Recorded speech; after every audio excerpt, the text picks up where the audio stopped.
So we apply our activity, our paddling, in a pretty dynamic environment. It changes. Just give it a couple hours, it'll change the conditions out there. Um, so we work with a group of high octane individuals, right? A bunch of go-getters, people, hard chargers, want to get out there and stuff, right? We're trained, etc., all the rest of it. So something like this type of incident that happened in the Sierras, we're on the ocean, but it is a wilderness, it is environment. Could something like this happen to us? Is the question, right? So that's why we're here. There's group communications, risk assessment, decision making, these types of things, a GAR model. We're not going to talk about that stuff here today. That's a whole nother class that we're going to go over. That'll be, I think, really valuable for all of you in different types of activities that you do if you're backpacking or doing whatever. It doesn't have to be just paddling, but we're going to cover that later. What we are going to do today here, though, is introduce the idea that things can go sideways, and then go sideways pretty quick out on the water. Okay, so the ocean is wilderness. Our hopes that all paddlers will take the responsibility to stay alert and understand their situational awareness, participating in club activities. Okay. So that's why we're here. So our hope is that you will not remain passive. It's easy to get in seat 2, 3, 4, 5 in the canoes and just paddle. And you leave it up to the steersman, right? Or the coaches. We don't want you to be a passive paddler. You need to be aware of things that are happening around you.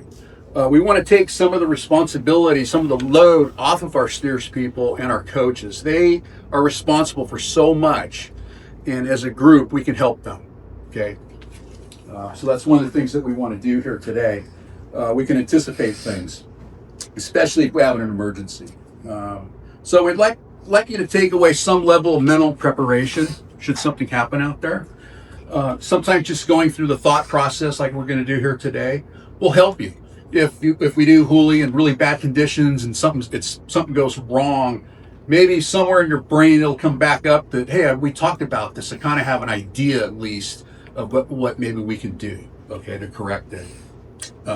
So we do have paddlers in this room today. I know these people that are experienced at managing emergency situations as a profession, okay?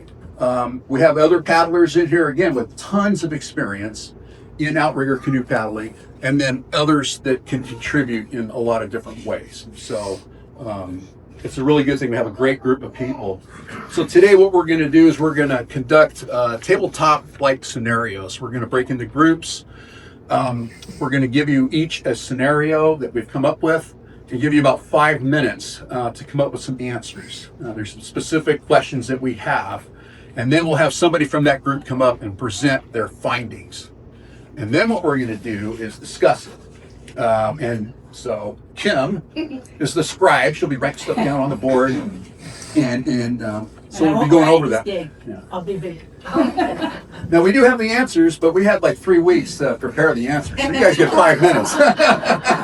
So that's what we got going on. So all these scenarios have happened to either our club or another club that we know of. Okay, so everything that we're going to talk about has happened, and some of it pretty recently. So we're going to give you a few minutes to go over that, and then about 5 minutes to present, and then we're going to talk about the situation.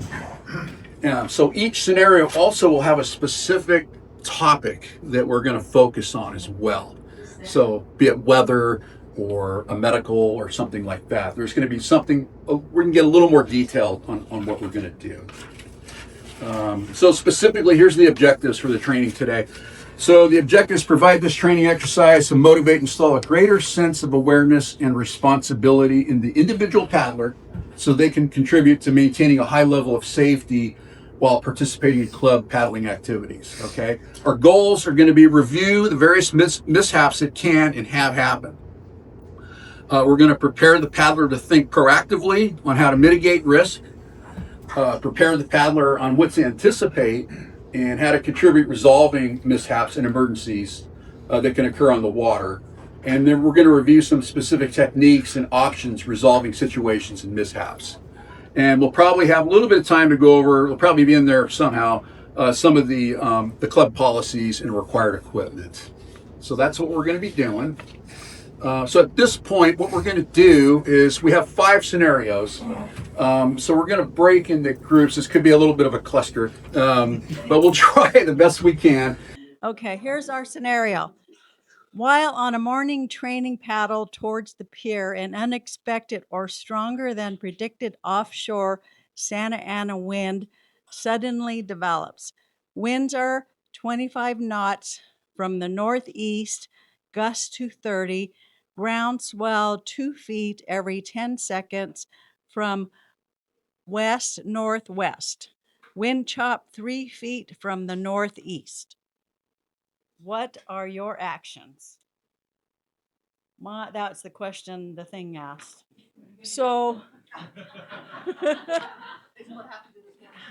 as a steersman, I am going to pretty much assess my crew, though, because depending on the crew will give me an idea whether they're strong enough to help me get ourselves back to the harbor. And so I would probably turn around and head back to the harbor if it got really bad.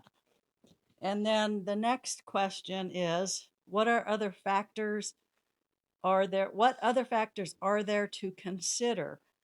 I would probably try to take the safest route, which would turn, I'm heading the pier, I would probably turn into the wind, make my turn so the AMA would be less risky for it to hoolie us and head back. And then I also would consider the position of the paddlers, because maybe I may want them all to paddle on the left or something. But that's novice, okay? But if I have some experience, because I've been in that condition, one practice, and the experienced paddlers know they got to keep themselves stable, and then we will probably do the same. However, if there was higher swells, we would probably all figure out we need to lean left and get ourselves turned around. Secondly, if I didn't feel secure, or maybe always, I would radio harbor patrol the situation that we're trying to head back because we just got a situation with weather. And then the next question, did I miss anything, you What guys? channel are you gonna radio on? 12. 16. 16. You made me do 12. Was it 12? That was for radio check. Radio check is 12. Emergency is 16. Did I miss anything? Other crews, we would, yes, if we have 4 or so canoes out in the same situation, we would need to radio them if we're not close enough to let them know we're turning. Then and we need to stay together.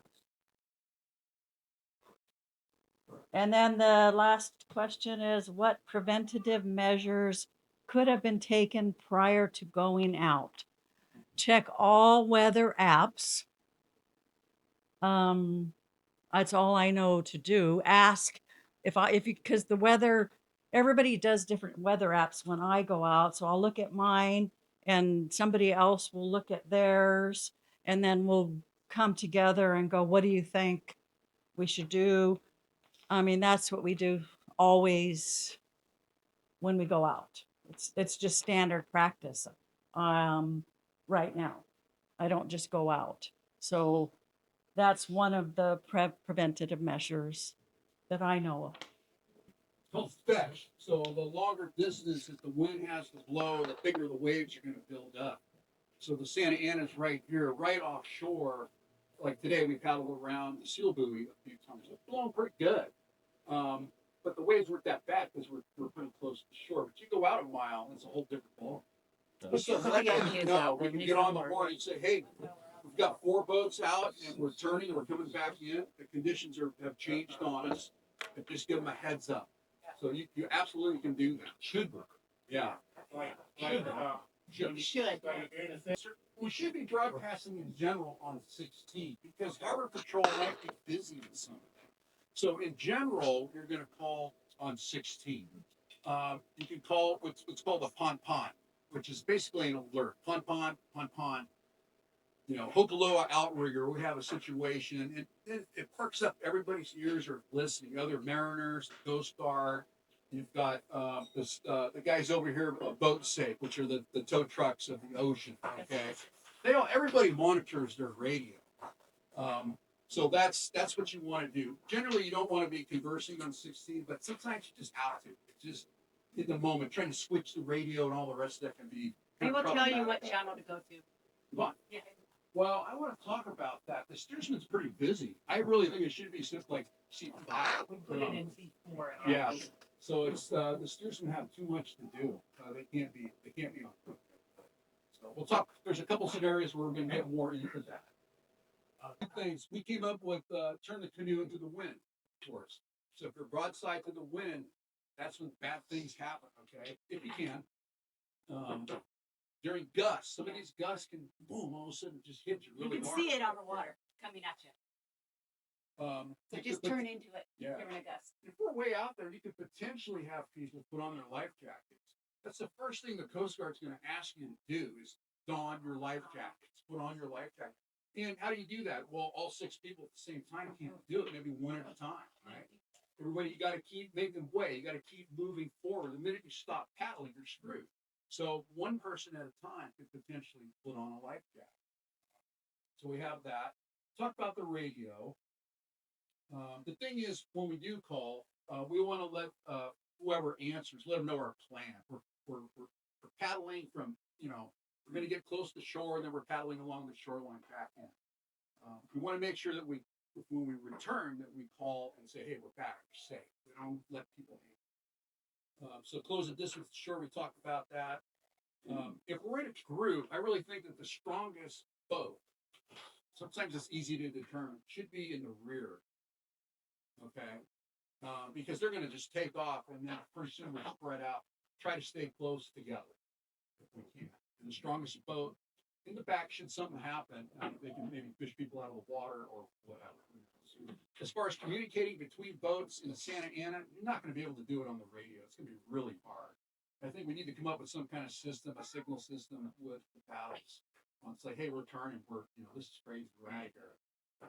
So it's really hard communicating with those radios unless you have it like right here. You can't hear anything. And even in normal conditions, okay, it's pretty tough. Other factors to consider: the wind could build in intensity, strong gusts, keep the group together. If you're on OC1, anything different here to consider? I mean, boy, if you're on OC1, those things weigh 20 pounds, right? You are a leaf in the wind. So who knows? I mean, it could be easier just to the surf's not too big just to go into the beaches. I don't know. So it's just something to think about. Preventive measures. We talked about weather forecast. Consult and cross-check with other steers people and coaches, right? Group huddle. Hey, before we go, what do you think? That kind of stuff. And just remember the weather forecast.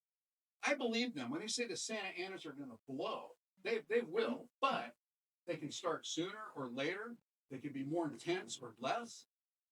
So all those things on a day like this morning we were down there getting ready, and I was like, God, I don't know. It looks great out there. It looks beautiful. But just the weather forecast said, nah, a bit negative. And Ventura made the right call. It's perfect. We did our workout on the harbor, and we ventured out a little bit, but we're still pretty close to shore. So the winds were intense, but the waves were not. So that was a good call. Conditions can change really quick. I'm kind of a weather nut. I love studying the weather, the topography of where we live. So, before Santa Ana, a lot of times you can look out this way off the Oxnard Plain, you'll see dust blowing out there. We're a little bit protected because of the topography here, the mountains. But in the morning, if it's dry, we know that we have an offshore, right? Things like that. Also, these winds, in my experience, there's always a precursor to the main blast. So maybe not always, but sometimes you'll get a puff, you'll get a little bit of wind and it kind of dies. and then it kicks in within a couple of minutes. I've seen that I don't know how many times. So it's just something to be aware of when you're paddling on a day like this, when you know that they're predicted to blow. All right. So it's early July, and the air temperature has been exceptionally warm. You're paddling west from the Ventura Pier and intending to go up the coast towards Emma Wood State Beach. A fog bank that you've been eyeing appears to be closer than you thought. A brisk breeze begins to blow from the direction of the fog bank. You've been overtaken by the fog bank and now only have 15 yards of visibility. What can you do at this point? What are your actions? We said stop. If you have other boats with you, which you should, you all stay together. We talked about just a minute ago radio 68 to communicate, or if we had some other kind of communication to let everybody know, hey, we need to come together. This is an issue. If you have a compass or available GPS, just to kind of help guide you get back. We were talking about having a whistle in the emergency bag, or I think we do have whistles, but some other folks said noisemakers. What did we say? Air horn. Air horn. Follow the swell angle back, like kind of have that be your guide to which direction you're going. Call Harbor Patrol and let them know on Channel 16. Let them know you have a possible situation, and kind of let them know your plan so they know what's expected. And then everybody just said just now, don life jackets. Some of the hazards of proceeding in the fog, you need to watch out for other boat traffic, especially larger boats that may not see you. Breaking waves, yes, breaking waves if you're too close to the shore, so be aware of that. And getting separated again from the other canoes, you always want to stay together. Possible rogue waves, keep an eye out for. Some of the prevention measures that could have been taken prior to going out was looking at the conditions on all the weather apps. We talked about some of them, Surfline, Windy, and I couldn't remember some of the other names. Checking for the offshore winds, have the air horn, GPS, have a plan, that kind of thing. And also like reaching out to Harbor Patrol and let them know that you're going out to begin with. Is there anything else? One is to pay attention to the weather, what's going on the day before you go out. A lot of times when it's foggy, it's not just a one and done. It might be for several days where you see the fog banks coming in, right? So it kind of alerts you. It's like, oh yeah, the fog rolled in, about whatever time. Usually it burns off. Before we would boat out, a lot of times I would just wait, even though I had radar and all the rest of the stuff on my boat. It's like, you know what?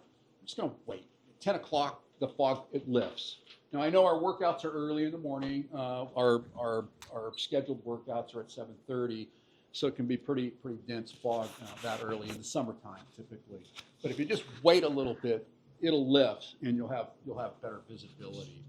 So that's one thing. The other is, in terms of getting back. How do we get back to our base, back to our safe spot? My suggestion would be that, we stay as a group. We have a lead boat, maybe somebody with a horn. If we have, I'm not sure if we're equipped with horns, but we have whistles. Somebody that's dedicated to their watch, their GPS unit. They don't paddle. They just can sit there and look and tell which way to go, and everybody else follows. I think that would be pretty beneficial, because otherwise you're going to be all over the place. If you've ever been in the fog on a boat without any kind of directional device, it's so disorienting. It's crazy. You get vertigo, and you'll wind up going in circles. It's really kind of scary, kind of unnerving. As far as hazards, there's more than, we have the pier and the pilings, and we have those buoys that are out there. There's that pipeline that runs out, right? That's got some pretty, they're more significant little buoys that are floating out there. And then, of course, the big thing is other boats. And in my experience here, not Jeff, but most boaters don't know what the hell they're doing out there. They're zipping around. They don't slow down. So I think our biggest hazard out there is getting run over by somebody else. Could be a small little boat or whatever. Now, sailboats, smaller boats that are moving slow, if you look at a lot of these out here, they have these radar deflectors on top. because if somebody is running radar, it's going to be really hard for them to see us because we're so low to the water. And if we're an individual boat, it's going to be really tough. If we're grouped up, they might have a better chance of seeing us. Okay. So, you know, the biggest thing is, yeah, can we get back? I'm pretty confident we can get back. Everybody has a Garmin or some kind of GPS type watch that's going to get us back. It's getting run over is the issue out there, okay, especially as we get closer to the harbor. So I think that's really important. Susan. Is there a directional, like, does Ventura have a directional wave pattern? I mean, that will get you to a shore in the It will event get of you to a. the shore just because of the topography. Right, so We just don't know, are you north of the harbor? or right, south of I the mean, harbor? but at least you're off the water. One is close. Or, Yeah, that's the issue. I mean, it's like, Close to land. yeah, close to land. There's, we could work our way over, like say we're on this particular scenario, we're over by the pier, there's a certain number of jetties, right? So I don't know how many, I think there's 7. If you did jetty sprints with me, you would know that. I don't sprint. I'm long and strong. So you know, knowing your kind of what's around, and again, like you know, we covered is paying attention on your way out. You know, the swell direction and the wind, you just turn and follow it. Chances are you're going to come back, but I don't know if you guys have waypoints stored on your watches or not. That's another way, a great way to do navigation. It's the best way, really, is to have a waypoint. You hit it and return to your waypoint. Brent. I definitely have to. I've never done this ever, but so when that did happen, what we did is when you start a workout on your Garmin, there's a way for it to tell you take you back where it started. So if we were to follow the slow direction in our scenario, we would end up in Oxnard. Oh, yeah. Which, I mean, once you hit the shore, you can figure it out, but still. So there is a way, you will have to play with it, it's like an option somewhere, but you can take you back to where you started. So Yeah. I think it's in And the Apple Watch has that too, I believe. Yeah. Waypoint for the. no, it's where you started. But if you have the waypoint set already, No. don't rely on it yet. Yeah. Just be aware, if you start your waypoint on the beach, well, there's a jetty between you and the beach. It's not going to take you around, right? So we would always start our GPS or whatever, our waypoints were at the harbor mouth out there. The seals. That is a good point. You can. So with your marine band radio, you can trigger the foghorn out here. The foghorn's not going unless it's triggered. I guess the Pierpont folks got upset with that a number of years ago. The thing keep going. So now boaters, mariners coming in have to do it themselves, have to trigger that foghorn. And I'm not sure which, I've been out of touch a little bit with this. Does anybody know what channel that you? I think it's 83, but I'm not sure. 83? I've done it before, but I don't remember. Well, we'll follow up on that. We'll get you the answers. The other thing too is we could just sit there. We don't have to go anywhere, you know. Just enjoy your snacks, drink your water. Just real quick, so you know, both these scenarios deal with weather, and our topography here controls our weather, the mountains. So as you know, if you're paddling, we got a little protection here from the winds. Get out towards C Street and out towards the river, then you have more wind coming down, right? So we're a little bit protected in here, which is kind of nice. But just get to know our area of operation, where we're paddling with the pier and the buoys, and you know, where's the sticks and all that kind of stuff. So there's a lot of markers out here for us to we're going to talk about that in one of the scenarios, okay? Because that can be a little confusing and a little stressful trying to figure out, you know, if you're not used to doing that. Situational awareness, what you're doing out there. Again, not being passive, just kind of pay attention. What way's the wind? Where's the sun? Where's the, you know, et cetera, that type of stuff. So really good. Out in the late afternoon, it's approximately 6:30 p.m., heading back to the Ventura Harbor from the second stick buoy.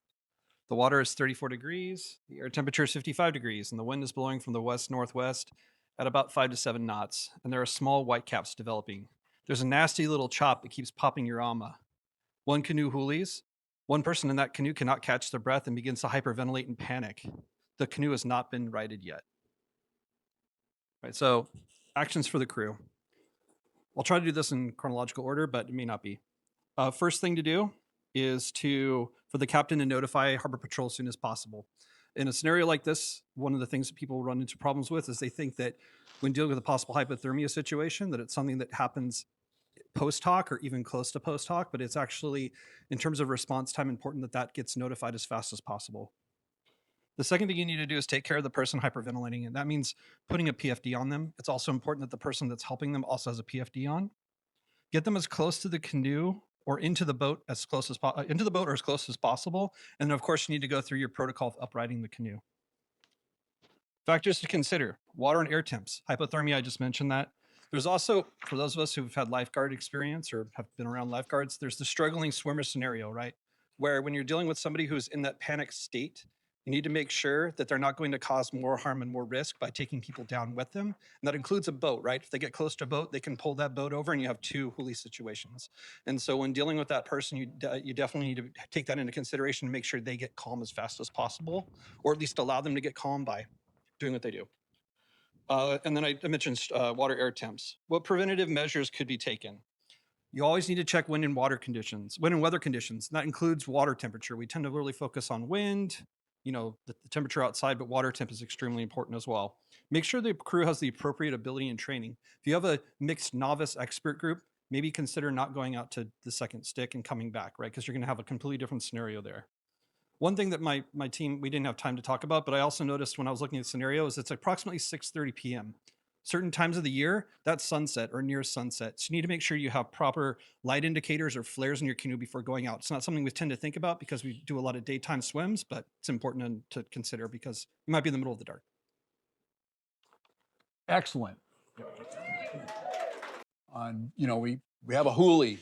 Somebody is in the water and they're gasping for air. Why are they gasping for air? What happened to them? We'll talk about that in a little bit. But their priorities were great. Take care of the panicked person, but don't become part of the problem yourself is a huge thing. You have to right the boat. You got to go through your huli procedures for sure. And those are some of the other options that we came up with. Can somebody from another boat get in and help this person, right? Yeah. And so you still have 5 people that can right the boat that's hulied, get that other person out of the water, calm them down as quickly as possible, pace their breathing. So it's called cold water shock. It's a laryngeal spasm that happens when you hit cold water. It doesn't necessarily have to be that cold. It could be 60 degrees, it's 59 out there right now, the water temperatures. So, well, it was actually 54 is what the, yeah.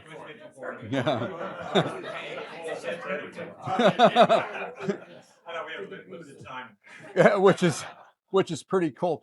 But a lot of supposed drowning victims, what really happens is they just they get into this cold water shock, they get a gasp, and all of a sudden they're not breathing, and they can't catch their breath. Okay. And if they're in that state for a long period of time, say for 30 seconds, a minute, or whatever, things can go bad really quick where they start to lose their motor skills. Okay. And then they will start to sink in the water. They will drown. But the initial shock of this water is, to me, I think one of the biggest concerns we have paddling out here. Well, this is where, this is where, I'm an advocate of life jackets. I don't wear one all the time, but I probably will be in the evening. Somebody wears a life jacket all the time.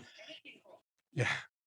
Getting somebody out of the water that is non-compliant, that can't help themselves, is so much easier. It's the only way with a life jacket where you kind of dip them and pull them back into the boat. Okay. So life jackets are pretty important. I know, we're out there charging pretty hard and they can be uncomfortable. So it depends on the weather conditions, the time of day, that kind of stuff. But Susan. How about our huli ropes? We do have a few in our club. The huli straps? The huli straps that we have. Yeah, so our club is recommending that if you're not totally proficient in getting back in the boat, that you carry your own huli strap. And There's different ones. I saw some pretty good ones down at the Scora meeting a few weeks ago. They're pretty interesting. They're kind of big, kind of heavy, but they make a lot of sense to be able to put your foot on this strap and help yourself up and into the water. Is the signal that we give each other. Yeah, we don't have a set signal, but I think something like this, or raising your paddle up and waving it. You need to talk with the coaches about that. Yeah. So somebody like this, if they're in panic mode and find that we get them out and they're cold, we do have some emergency blankets. The little the ones with the silver and all that. So we have some of those in our little bags here that we carry. So we're going to wrap them in that. Maybe we call for Harbor Patrol or somebody to come out and get that person, right? VOCC does that. They have huli straps on their boats. They have 2 of them on each boat. It's awesome. I think it's a great idea. And so with the safety committee, we will definitely bring that up. So the thing about a person that's panicked like that, some of the studies that they've done, it's really weird. It's the water on their face, okay? It's the water hitting them in the mouth, hitting them in the face that sends them into this kind of spasm, this shock. Again, life jackets are going to keep your head above the water. So just something to consider. And then preventive measures, obviously, training, the huli drill, the swim test that we're implementing at Hokuloa. So, we're implementing, in addition to our huli test, we're doing a swim test and a tread water test. Okay. So this may sound crazy, but if you think you're prone to this, there's a way you can train for this without getting in the water. How do you do that? You take in your shower. At the end of your shower, you crank that sucker over to cold and you train. I'm totally serious. Google it. It's there. I looked it up. And I've tried that myself because I'm kind of prone to this. Well, we hoolied one time a couple of years ago, and Kim was looking at me like, "You okay?" And my eyes were like this because it was so friggin' cold. Claw me down. No, I didn't do that. But it was really cold. And then we had a lady in our boat, in our canoe. She got in okay, but she's very thin. Didn't have much body fat on her, and she was She was very, very cold. Probably should have wrapped her in something. But I remember as soon as we got to shore, yeah. So, anyways, the cold shower method. Okay, so one I forgot this. This is kind of important. So we're all wearing our nylon, our quick dry, right? One layer of nylon shorts, nylon shirt, and that's it. And it's 58 degrees out, and the water's 54, right? Kayakers, I think, Dan, you were a kayaker, right? A whitewater kayak. And other ocean kayakers, they dress for the temperature of the water, not the air. Now, I know we're working. I know it's, but maybe these evening sessions, a little bit of neoprene on you might help. A lot of people wearing neoprene tights. That's good. Maybe the life jacket, maybe a neoprene top could be too much. If you're steering, you might want to think about a little more neoprene. So that helps. The clothing is pretty important. So something to consider and how you're dressing, booties, etc., that kind of stuff. And Kim, do you have one of the newer Vycobi life vests here? And if you haven't tried one, they're great. They really don't hinder your ability to paddle. They're pretty nice. They keep you warm, when we get off the water, even on the water, that wind hitting you, and you can carry your gels and all the rest of your stuff. You when the phone pocket fits the phone in there. Yeah, you can attach your radio. So, yeah, they don't restrict at all. So they're pretty nice to have. Okay. All right. So scenario 4, while on an afternoon workout paddling offshore approximately 3 miles west of the Ventura Harbor, the canoe you are in starts to feel heavier than normal. You are inbound from the second stick buoy. You notice that the ama is not riding on top of the water as it normally does. You also notice that the canoe is listing to the left, port side, and the crew is working much harder. The swell is coming from your ama, port side, at 3 foot every 8 seconds. It's choppy. What is happening and what are your initial actions? Well, the ama is taking on water. So what we talked about was we should radio in first to our other boats, so channel 68, to talk to our other boats that are with us, and then call on channel 16 Harbor Patrol and let them know what the situation is. And one at a time, put life vests on. And okay, and then the next question is, the canoe begins to take on water and waves are washing over the left gunnel. What do you do? So we want to turn the canoe so that the swells are no longer on the AMA side. We want to bail, really bail, fast, and call a mayday on the radio. Everybody should have their PFDs on now. Activate pumps if you've got pumps. The other thing was, if some people need to get out, we need to have them holding onto the canoe and staying with the canoe. Let me see. The canoe swamps. What do you do now? So if you've got other boats that have come in to help, you can have 2 people stay with the canoe. If the other canoe comes, have some of your people that are in the water get into that canoe. I don't think we had, yeah. But you want to stay there, stay with it. Don't try to swim away, have all your boats surrounding you, helping you out, all of that type of stuff. Preventative measures. Check the AMA. Always check the AMA and the rigging. Check all the plugs. Do a radio check. Make sure that you have bailers and PFDs on the boat, your safety bag, all of that type of stuff. Let's see what else. Let me see.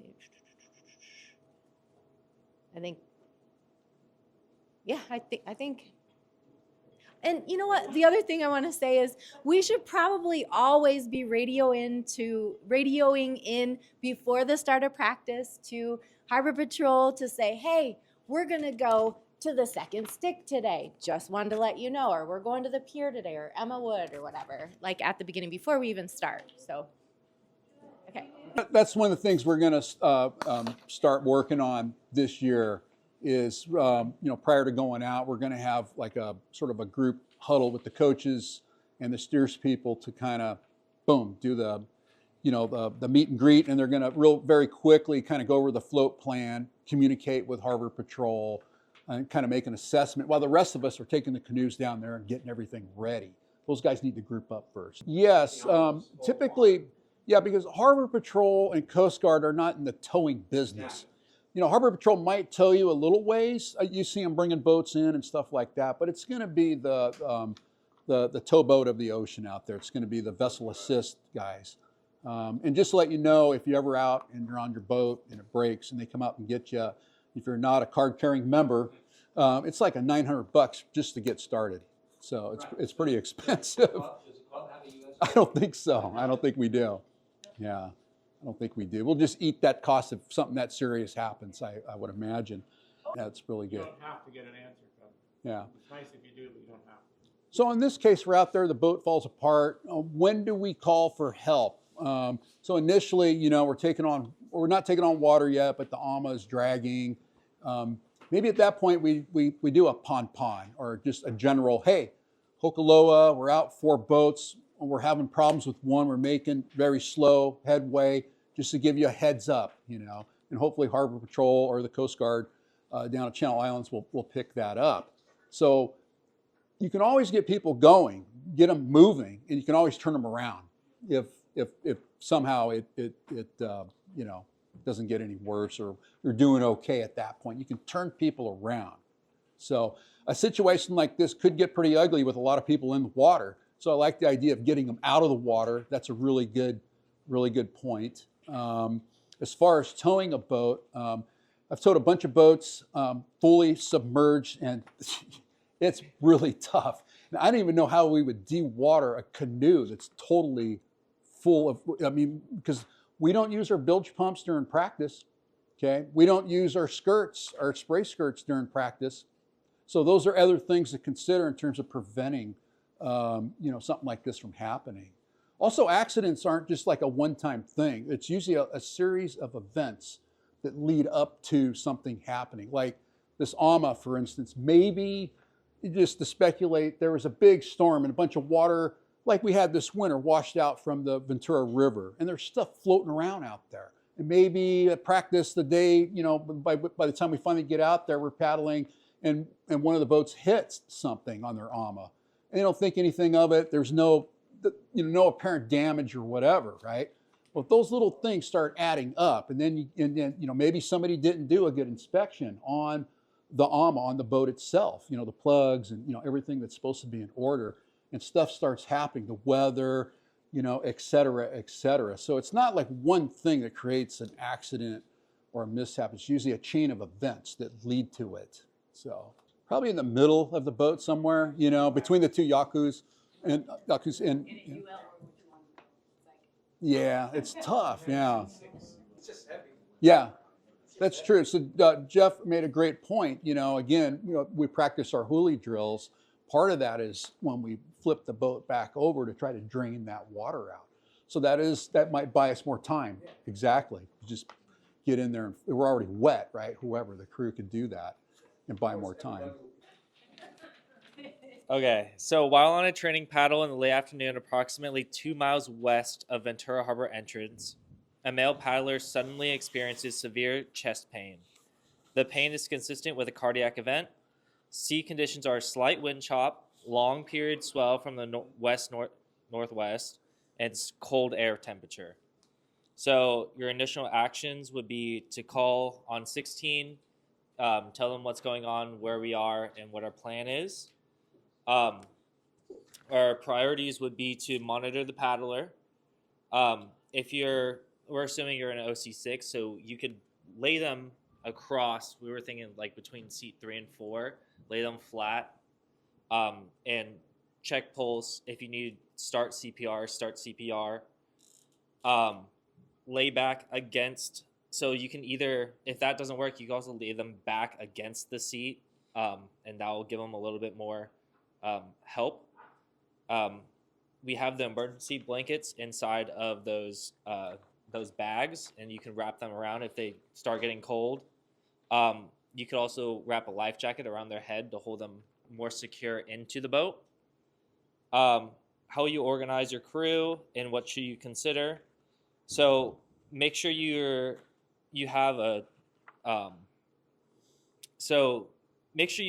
steersman, and make sure they're leading your boat, telling your crew what to do.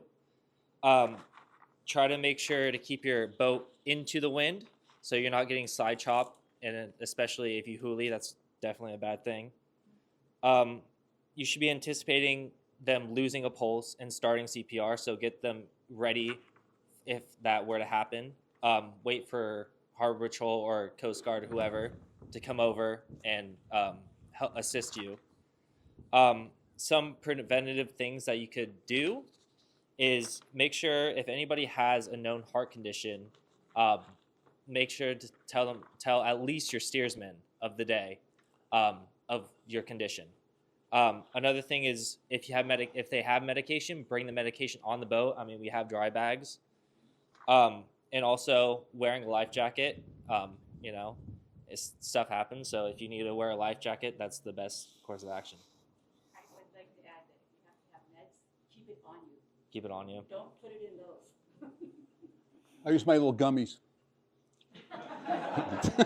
A couple things. So this has actually happened twice in the last year, believe it or not. Once in Santa Barbara and once at the Catalina Crossing, just in the last year or two, where people have had cardiac events and have actually coded, right? Boom, on the water. And they both survived. It's amazing, So I don't know the full story with Santa Barbara, but they were able to get into the beach, and they were doing CPR on the beach with this person. And with the other situation in Catalina, on the Catalina Crossing, the paddler wasn't feeling well. He hadn't coded yet, but they transferred him to the safety boat, and then it happened, and they were able to use the AED and all the rest of that. The score boats, by the way, we don't have somebody trailing us, right? So that's why all these scenarios take place in our training, because we're out there on our own. At SCORE, at the races, they have several boats. They have a rescue swimmer. They're all EMT paramedics. They have oxygen. They have AEDs. They have all the stuff right there. So not every race, not every boat in SCORE is going to have that setup, but they do have their rescue boat. It's kind of in the back. So we do have that available. A self-assessment, yeah, and you got to let somebody know. We've had that in our club where somebody wasn't feeling it, and we just turned around and came back, you know. So not a problem. Susan. Well, so one of the things, because I was on the chase boat when they had called in for this, the Catalina stuff. And I know you're going over it, but the coordinates, it took them a little bit longer because they didn't have the correct coordinates to get to that boat that had the issue. So, that was kind of even like with everybody like listening as chase boat people to that scenario where they're calling out, what are your coordinates? What are your coordinates? Does anybody know? That probably delayed them, I don't know, 3 to 5 minutes. So in that sense, so the stuff that I came up with here is, you know, obviously we're going to communicate between boats. Hey, you know, we got a problem. You're going to talk. You're going to get on Marine 16. You're not, you know, fishing around for whoever. You want Coast Guard. You want whoever to get over there, right? So you're on 16 with a Mayday, Mayday, Mayday call, all right? And you're going to give them your location.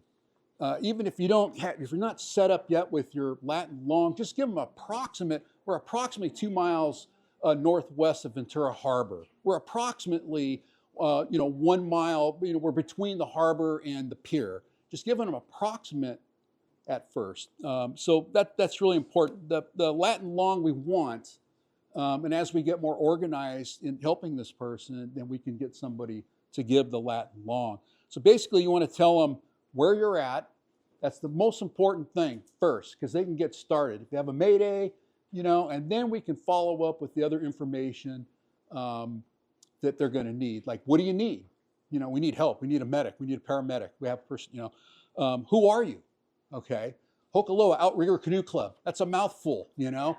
Just say Hokuloa, and maybe they can't remember that. Just say Canoe Club, whoever. That's how they're going to talk with you back and forth. Okay, so that's really important.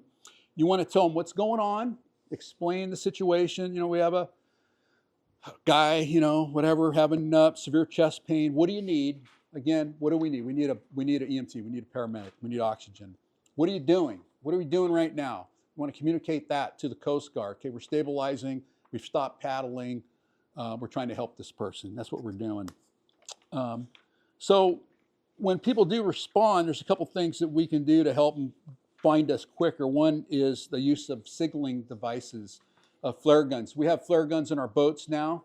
So the flare, you don't just shoot it off right at the start of an emergency. If you see a boat in the distance or somebody, that's when you're going to use it, okay? You just blindly fire off a round. It's not going to help that much. People might look out and they're not exactly sure what's going on. So it's sort of that extra little bit of help to get the person to you. So, you know, our priorities obviously is the person, the patient, but also our priorities that nobody else gets hurt, right?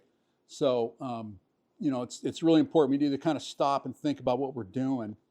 And I came up with, we really need to kind of delegate out certain roles on something like this. The person with the most medical experience is the person we want taking care of the patient. So, you know, it could be Kelly. it could be, you know, a lot. Yeah, there's Cheryl. It could be a lot of different people in this group, you know, and their focus is, yeah. So their focus is the patient. It's not on the radio and, you know, and all the rest. That's for somebody else, right? They're the primary medic. So we want to kind of divvy up the workload here. So you have your medic, maybe somebody that's in charge of communications, okay, that has the watch, can tell exactly Latin long and all that kind of stuff. So there you go. Like that GPS coordinate app. Yeah, on your phone. I need to start bringing my phone out with me. But so you want to kind of divide up the roles there is what we're looking at doing. So maybe we have lookouts, right? Somebody to be on the lookout for other boats that are coming in. Communications, somebody overseeing everything, the incident commander, you know. So somebody that's in charge of the whole thing, that's not focused on the patient. They're focused on the big picture. They can help the crew. They can help, you know, expedite things, right? So that's really important. Let me see what else. So again, who's in charge of the situation? It's not the person with the most medical experience, okay? We want them with the person. Can you do CPR on a canoe? I don't know. My thoughts are maybe you could lean them back. Maybe you put a couple people on the AMA in the water because, all the moving around, the last thing you want is this person in the water with everybody else. So you put 2 people on the AMA holding it while we're trying to take care of this person. Yeah, the biggest thing for us too with CPR, Kelly will tell you, is just to get the compressions going is the most important thing, so yes. I actually Googled it, and they say really it's not about compressions on a canoe, it's about rescue breaths. So I was just wondering if that's something that they would teach you at the CPR. Oh, yes, yeah. They said just do the rescue breaths and hurry, get Right. to shore, and then once you're ashore, do the. Yeah, probably because they figure you can't do. It's going to be really hard. Yeah, just some ideas I was thinking about. The county can still come out. So Ventura County SO they still have it. Problem with the helicopter is they're not going to do a hoist or anything they're going to just blow all of us away. It's like being in a hurricane. But they'll drop a paramedic, they'll drop a rescue swimmer down to help. And that's actually happened with Yvonne and I several times out here in the Channel Islands, bringing people back in from Anacapa that have had some serious problems where Coast Guard has just dropped a rescue swimmer onto the deck of the boat that we're on. It's a good point. Put one in the green bag, maybe the bigger bag. Problem is, pretty soon we're gonna have a dry bag. It's like be a seat 5. Let's put it right there. Yeah. So a couple things. Anticipating. So, start thinking about if you're the lead, and you got people coming out to help. What's the next step? You got to start anticipating how are we going to transfer this person to that boat. We were hoping that John Higgins would be here from the Harbor Patrol to kind of help us with that interface there, right? So if you've ever been with 2 boats next to each other in choppy seas, it can get pretty gnarly, pretty crazy. My suggestion is we would follow their lead on how to get that person onto their boat. Okay, so that's one thing to anticipate. Stuff to kind of think steps ahead. Worsening sea conditions. Maybe it's the afternoon. Wind's going to pick up. Darkness. If we're out there and we're spending too much time, it's late. It's 6:30. We're supposed to be back by now. It's starting to get dark. Then we're in nighttime conditions, right? So certain things to anticipate. If we are coming in, where are we going? We going to the beach? We going to the launch ramp? Or are we going to Harbor Patrol? If that's the point. If say something like this happens really close and we're just paddling in, where do you think we ought to go? My vote is the launch ramp because an ambulance can get down. I was looking at them last couple days. They're real easy to pull up to. It's just a lot closer, a lot quicker than if an ambulance had to drive around over to the Harbor Patrol and then wheel their gurney down, down to the ramp and all that stuff. It's the launch ramp right here is where you want to go, not our beach, not the beach. It's going to complicate things on getting that person out of there. So, yeah. What else? Anything else? Any other thoughts on?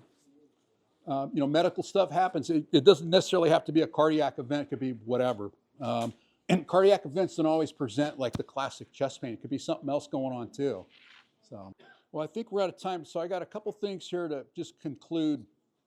So there's common threads in accidents, right? Certain things that kind of tie it all together. One is there's no plan. You don't have a float plan, or you deviate from the plan. Okay. People ignore warning signs. That might have been the case in Lake Tahoe with the skiers. You're not staying tuned into situational awareness or changing conditions is another thing. Poor communications within the group, within the leadership, or ship to shore. Maybe communications are lacking, right? Lack of maintenance on the equipment, right? Lack of awareness of your equipment, keeping it in good condition. Lack of training in case of an emergency. Lack of training in the use of your equipment. You know how to put a life jacket on? The ones that we store under the seats? Can we do that? I think you guys train with that, don't you? VOCC, they put them on in the water, right? Yeah, they put them on in the water. That's great. It's awesome. Another thing is maybe overconfidence in their abilities and a lack of awareness of their personal limitations on people, and then underestimating the environment. Those are all kind of sort of common threads in accidents. For us, our priorities are going to be like stabilize the situation, right? Protect the group, make a plan, organize and delegate, communicate, act, carry out the plan, and then be flexible with your plan. You may have to change it. So, and then the other thing is prevention, just to slow it down a little bit at the start. A lot of times we're in a big hurry to run out there and get going, right? So we want to slow it down a little bit, stay focused on the basics, right? And do it by the numbers when we're setting up our boat and with our float plan and the rest of it. Do by the numbers, slow it down a little bit, focus. If we're out there in rough conditions, just stay focused on your technique, what the coaches are teaching us.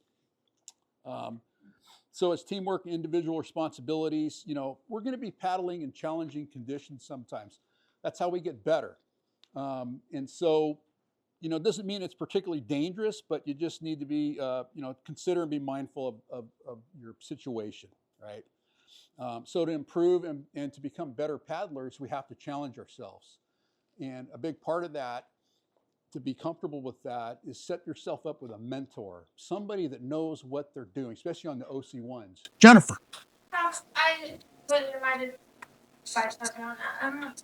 Last season we really talked about, and you had mentioned that it's not all on the steers person. Yes. We all have to take responsibility. And so I just kind of wanted to mention that if a paddler is not comfortable leaving the harbor, that they need to speak up and say, I don't want to go outside, because they might be the only voice of reason. I know if I was in a canoe with certain people, they'd be like, no, let's go. And I'm the no, I'd rather not person. Yeah. And so I've spoken up in the past and asked not to go out. It wasn't listened to one time, but I am not afraid to speak up. Even I am overly cautious, but I'd rather be overly cautious than dead. So I'm gonna speak up, even if this person doesn't speak up. I'm gonna. So everybody needs that responsibility. Yeah, that's an excellent point. And that's what we're trying to do here is, again, we're going to be challenged. The coaches are not taking us out there to hurt us or anything else. So, but excellent case. And again, a lot of accidents are people feel that they don't have a say in the matter, right? The co-pilot knows exactly what should be done, but the pilot is ignoring all the warning signs and bells that are going off and doesn't say anything, and they crash and burn. That happens. We're going to talk about this in a whole nother session with risk assessment and what's called the GAR model that the Coast Guard came up with years ago, on how people can have a say. Everybody has a say in the matter. In conclusion, I hope this session, we hope that this session opened your eyes to potential issues that can occur in the ocean. We hope that we've at least increased your awareness, provided you with some tools to help out should a situation occur. At least it's kind of in your mind. You won't be caught flat-footed, right? And again, we want to be able to help our coaches and our steers people, right? So it's really important. So, again, the ocean's a big, beautiful place. We love it, right? It's just awesome being out here, but don't underestimate it. It'll hurt you. Never turn your back on the sea. That's what they say. So that's all we have for today, but thank you very much for coming. All right.